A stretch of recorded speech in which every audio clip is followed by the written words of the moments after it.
मेरे बर्थडे वाले दिन मैं सुबह उठकर गई मंदिर एंड मम्मी आज रो पड़ी मेरे बर्थडे वाले दिन जब वो मेरे साथ रेडी हो रही थी। बताती हूँ क्यों। सुबह उठकर हम मंदिर गए और फिर मम्मी और पापा को हमने अपनी सोसाइटी दिखाई। उसके बाद ये है हमारा ब्रेकफास्ट जिसमें थे छोले, रायता, आलू पूरी। तो बहुत ही टेस्टी ब्रेकफास्ट बना। फिर हम गए मॉल, कुछ शॉपिंग करनी थी और मम्मी पापा को भी मॉल दिखाना था, तो इसलिए हम मॉल चले गए। और ये है मेरे कुछ गिफ्ट्स जो मुझे मिले थे। सो गाइस, कुछ चीज़ें ऐसी होती हैं जो सिर्फ पेरेंट्स ही फील कर सकते हैं एक बेटे की शादी के बाद, और रोते भी हैं जब उन्हें याद आती है।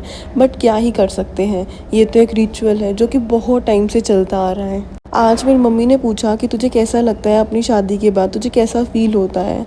तो मैंने कहा कि मुझे इतना सोचने का टाइम ही नहीं मिला, क्योंकि जब हमारी शादी हो जाती है, हम नए घर में आ जाते हैं, तो हम नई चीज़ों को एक्सेप्ट करने में इतना टाइम बिता देते हैं कि हमें कुछ ऐसा सोचने का टाइम ही नहीं मिलता कि हमें क्या फ़ील हो रहा है या फिर क्या नहीं। बट जो हमारे पेरेंट्स होते हैं उन्हें बहुत कुछ फ़ील होता है, क्योंकि जब हमारी शादी हो जाती है हम उनको टाइम देना बहुत कम कर देते हैं। जैसे कि वो कॉल्स करते थे हमें जितनी शादी से पहले, अब वो खुद ही कॉल्स कम करना बंद कर देते हैं और सोचते हैं कि जब मेरी बेटी फ्री होगी तो अपने आप से वो कॉल कर लेगी। लेकिन हमें पूरा दिन टाइम नहीं मिल पाता, और जब हम रात को फ़ोन करते हैं तो सिर्फ हालचाल पूछकर फ़ोन काट देते हैं। शादी के बाद बेटियां तो नए घर में आ जाती हैं, नए मेंबर्स के फैमिली मेंबर्स के साथ टाइम बिताती हैं, उनको समझती हैं, तो हमें इतना फ़ील नहीं होता। लेकिन कहीं ना कहीं हमारे पेरेंट्स को बहुत अलोन फ़ील होता है जब वो अपनी बेटी को विदा कर देते हैं। ये एक सिर्फ पेरेंट्स को ही फ़ील हो सकता है और किसी को भी नहीं।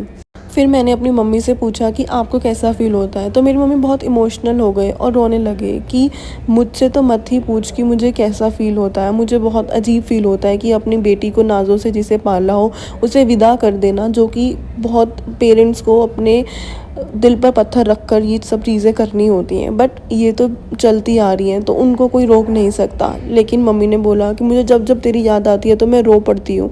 फिर मम्मी ने कहा कि जब भी मैं रेडी होती थी तू हमेशा मुझे बताते थे कि मुझे क्या पहनना है इसके साथ, और कहीं जाना हो शादी में तो तू हमेशा मुझे रेडी करती थी। जब भी मैं खुद अपनी तरफ से कपड़े चूज़ कर रही हूँ तो मुझे तेरी याद आ जाती है। जब भी मैं खुद से रेडी हो रही हूँ तो मुझे तेरी याद आ जाती है। तो बस यही है लाइफ का सर्कल जो हमेशा चलता रहेगा, और ये फीलिंग जो है वो सिर्फ एक बेटी ही समझ सकती है।